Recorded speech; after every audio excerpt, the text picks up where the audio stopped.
श्री गणेशाय नमः. संपूर्ण महाभारत मराठीमध्ये भाग 60. अरण्यात ब्राह्मण वृंद धर्माबरोबर राहू लागला. यथासांग वेदोक्त नित्यकर्मे ते करू लागले. प्रतिदिनी अक्षय पात्रातून प्राप्त होणाऱ्या सत्वयुक्त अन्नाने सर्वजण क्षुधातुषा शांत करू लागले. आता पुढे जाऊया, धर्म म्हणाला. होय, काम्यक वनास जाऊया, धौम्य म्हणाले. रथ जोडले गेले. 14 सेवक बरोबर होते. सर्वांचे काम्यक वनाकडे प्रयाण सुरू झाले. श्रोतेजन हो, इकडे हस्तिनापुरात काय घडले? सौतीने विचारले व म्हटले, ऐका पांडव गेले नि धृतराष्ट्राला फार पश्चाताप झाला. त्याने पुन्हा एकदा 2-3 दिवसांनी विदुराला बोलावले व विचारले की आपले मुलगे आणि पांडव यांच्यात पुढे कलह माजू नये म्हणून काय करावे. त्यावर विदुराने प्रांजलपणे सांगितले की धर्माला व पांडवांना सर्व राज्य जसेच्या तसे द्यावे. शकुनीचा अपमान करावा. दुर्योधनादिकांनी धर्माची सेवा करण्यास सांगावे. ते ऐकून धृतराष्ट्र संतापला व विदुर पांडवांच्याच बाजूचा आहे नि तो आपल्या मुलांचे अहितच करतो असे आरोप त्याने केले. विदुराला तो घालवून द्यायला निघाला. विदुराने उद्विग्न होऊन पांडवांकडे जाण्यासाठी वनात प्रयाण केले. तो काम्यक वनात गेला तेव्हा पुन्हा द्यूत खेळण्यासाठी शकुनीने व काकांनी बोलावले की काय अशी भयशंका धर्माच्या मनात उत्पन्न झाली. पण विदुराने आल्यावर जे सांगितले ते ऐकून पांडवांनाही वाईट वाटले.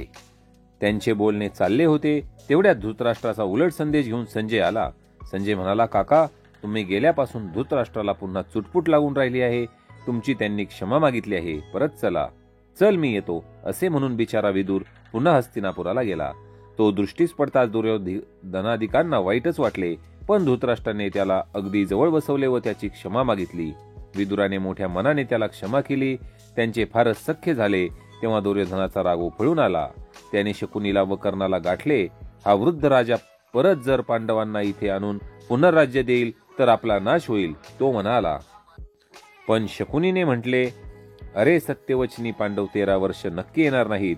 पण जर त्यांना आपल्याच लोकांनी आणले तर आपण पुन्हा द्यूत खेळायला लावू. कर्ण म्हणाला, ते येणार नाहीत हेच खरे, पण आलेच तर पुन्हा सर्वस्व पणाला लावतील व आपण त्यांना हरवू. दुर्योधनाचे काही समाधान होईना.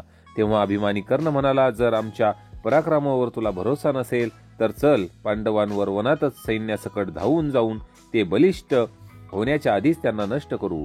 हा दुष्ट बेत दुर्योधनाला आवडला व तो तशी तयारी करू लागला. व्यासांना हे सारे अंतर्ज्ञानाने कळले. ते हस्तिनापुरात आले आणि पांडवांवर झालेल्या अन्यायाबद्दल राजाला बोल लावू लागले. पांडवांशी कलह न करता दुर्योधनालाच ताळ्यावर आणावे असा त्यांनी उपदेश केला. तेवढ्यात मैत्रेय ऋषीही धृतराष्ट्राला भेटायला आले. त्यांचे ऐकावे, नाहीतर ते शाप देतील अशी सूचना देऊन व्यास निघून गेले. मैत्रेयांनीही दुर्योधनाला सदुपदेश केला.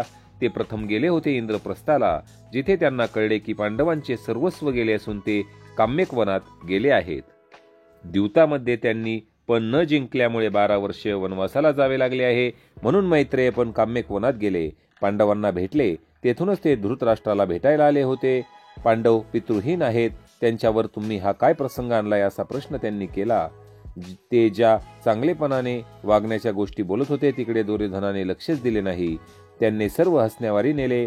तो नुसता पायाच्या अंगठ्याने भूमीवर रेघोट्या काढीत उभा राहिला. आपल्या मांडीवर हात ठोकीत त्याने बलोन्मत्त होऊन मैत्रेयांची इतकी उपेक्षा केली की मैत्रेय विटले. तुझा दुर्योधन मोठे युद्ध ओढवून घेईल. तो भीम त्याची हीच मांडी गदेने फोडून टाकील असा शाप त्यांनी दिला. धृतराष्ट्राने घाबरून शाप मागे घेण्यास सांगितले. तेव्हा ते म्हणाले, जर दुर्योधन सलोख्याने वागेल व पांडवांचे राज्य परत देईल तरच तो वाचेल, नाहीतर माझा शाप खरा ठरेल. त्यानंतर भीमाचे बळ किती आहे ते वर्णन करताना त्यांनी सांगितले की काम्यक वनात बकासुराचा भाऊ किरमीर राक्षस राहत होता. त्याला भीमाने ठार मारले आहे. त्या भीमाच्या शक्तीपुढे तुमचा काय पाड लागणार. मैत्रेय गेले. दुर्योधन, दुःशासन, शकुनी, कर्ण सगळे गेले. किमीराची सगळी गोष्ट मैत्रेयांनी सांगितली नव्हती. विदुराने ती सांगितली. धृतराष्ट्राला त्यांनी आणखी असे सांगितले की राजा पांडव नि कौरव मला सारखेच, दोघांना सुख लागावे हीच माझी इच्छा. पण जो त्यातल्या त्यात दीन असतो त्याच्याकडे वडील माणसांचा ओढा जास्त असतो. अरे, पंडू गेल्यापासून कुंतीला व तिच्या मुलांना कोणाचाच आश्रय नव्हता. ती हस्तिनापुरात आली तेव्हापासून तुझ्याच आश्रयाने राहिली. त्यांच्यावर माझी जास्त माया असणे साहजिकच आहे. तू सुद्धा पितृहीन अशा सुशील पांडवांवर जास्त माया केली पाहिजे. कामधेनू सुरभीला वत्स पुष्कळ असूनही जो एक वृषभ अशक्त होता त्याला शेतकरी नांगराला जुंपून मारी.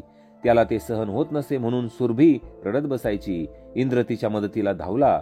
त्याने जास्त पाऊस पाडून शेतकऱ्याला नांगरट बंदच करायला लावली. पण तो सुरभीला म्हणाला, तुला हजारो वत्स आहेत, या एका रडक्या पाड्यासाठी तू कशाला रडतेस? तेव्हा ती काय म्हणाली माहीत आहे? ती म्हणाली, आईला सगळी मुले सारखीच, हे खरे, पण जे मूल अशक्त असेल, दीन असेल, त्याच्याकडे जास्त जीव ओढ घेतो. इंद्रा, हा दुर्बल पाडा याच कारणाने मला अत्यंत प्रिय, त्याचे हाल मला बघवत नाहीत. धृतराष्ट्रा, मला धर्म भीमादिकांबद्दल असेच वाटते आणि ते नकुल सहदेव त्यांची तर आई सुद्धा नाही. बरे बरे, मी तुला आता त्या संबंधी काही बोलत नाही, पण माझ्या पोटच्या पोरांना बाजूस करून पांडवांना डोक्यावर घेणे मला तरी कसे आवडेल? विदुरा, ज्याला त्याला अपत्य प्रेम असतेच, पुत्र सुखावरून स्वर्ग सुख सुद्धा ओवाळून टाकावे. धृतराष्ट्र म्हणाला. विदुराने किरमिराची गोष्टही सांगितली. किमीर हा बकासुराचा भाऊ. त्याच्या मृत्यूने हा चिडलेला भीमाचाच शोध घेत होता. पांडवांच्या पर्णकुटीजवळ तो आला आणि त्याने दारच अडवले. द्रौपदीने भिवून किंकाळीच फोडली. धर्माने त्याला नाव विचारले. त्याने ही धर्माला नावे विचारली. तो राक्षस प्रचंड होता, मायावी होता. धौम्यांनी मंत्रशक्तीने त्याची माया नष्ट केली. हे पांडव आहेत हे कळताच व त्यातला भीम कोणता हे कळताच तो भीमावर धावून गेला. भीमाने त्याच्यावर वृक्ष उपटून घेऊन चाल केली. त्यावेळी अर्जुन बाणांनी राक्षसास मारण्यास पुढे झाला, पण भीमाने त्याला बाजूस केले. त्या भयंकर राक्षसाला भीमाने मुष्टीप्रहारांनी व शक्तीच्या जोरावर इतके मारले की तो किरमिर त्यात मरण पावला. त्याचा वध भीमाने एकट्यानेच केला. त्या राक्षसाने ते काम्यक वन अगदी अगम्य करून टाकले होते, पण पांडवांनीच लोकांवरील ते अरिष्ट नष्ट केले. तुला ही गोष्ट कशी कळली? मी काम्यक वनात गेलो होतो तेव्हा. बरे तर, धृतराष्ट्र असे म्हणाला खरा, पण भीमाच्या शक्तीची धृतराष्ट्राला चिंताच वाटू लागली. असे सांगून सौती म्हणाले की हे सर्व दैव दुर्विलास चालले होते, पण कृष्ण काही पांडवांच्या भेटीला अजून आलेले नव्हते. द्वारकेपर्यंत सर्व वृत्त गेले तेव्हा मात्र वृष्णी, भोज, चेदी, पांचाल, केकेय आदी मित्र राजे घेऊन त्वरेने कृष्ण काम्यक वनात आले. श्रोतेजन हो, द्रौपदीला त्यांनी जे सहाय्य केले होते ते योगशक्तीने सूक्ष्म रूपाने.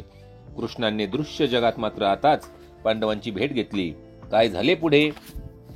आता श्रोते हो, आपण पुढे काय झाले हे वनपर्वातील जे प्रकरण दुसरे आहे, कृष्ण हाच आधार, यामध्ये पाहत आहोत. चौथी कथा पुढे सांगत होते. श्रीकृष्ण पांडवांना भेटण्यासाठी वनात आले. त्यांना पाहून धर्मांना, द्रौपदीला, अर्जुनाला सर्वांनाच फार आनंद झाला. त्यांच्याबरोबर आलेले इतर राजेही त्यांना प्रेमाने भेटले. एकंदर जो प्रकार घडून पांडव वनात आले त्याचा थोडक्यात उल्लेख करून कृष्ण अत्यंत संतापाने म्हणाले, धर्मा, या भूमीला दुर्योधन, दुःशासन, कर्ण, शकुनी यांचा भार झाला आहे. त्यांचे रक्तप्राशन करण्याची भूमीला वेळ येणारच आहे. ते व त्यांचे अनुयायी यांना निपात करून आम्ही तुला राज्याभिषेक करू, तेव्हाच गप्प बसू. कपटाचे वर्तन करणाऱ्यांना ठार मारणे हा नित्याचाच धर्म आहे. कृष्णांची रागीट मुद्रा पाहून अर्जुनाने त्यांना शांत केले. कृष्ण हाच नारायण ऋषी. त्याने जगात धर्माची स्थापना व्हावी म्हणून पूर्वी अनेक जन्मात प्रखर व प्रदीर्घ तप केले होते. ते विष्णूंशी एकरूप झालेले. त्यांनीच अनेक अवतार घेतले आणि दुष्टांचा नाश करण्यासाठी तेच कृष्ण म्हणून अवतरले आहेत. हे सर्व वर्णन करून अर्जुनाने त्यांची स्तुती केली. तर अशा प्रकारे श्रोते, आपण उर्वरित जी कथा आहे ती महाभारतातील भाग 61 मध्ये पाहणार आहोत. पुन्हा एकदा सांगू इच्छितो की जे चॅनलवर नवीन असतात आपण तर चॅनलला सबस्क्राईब करा आणि या मराठी भक्ती परिवाराचे सदस्य व्हा. भेटूया लवकरच पुढील व्हिडिओत. धन्यवाद.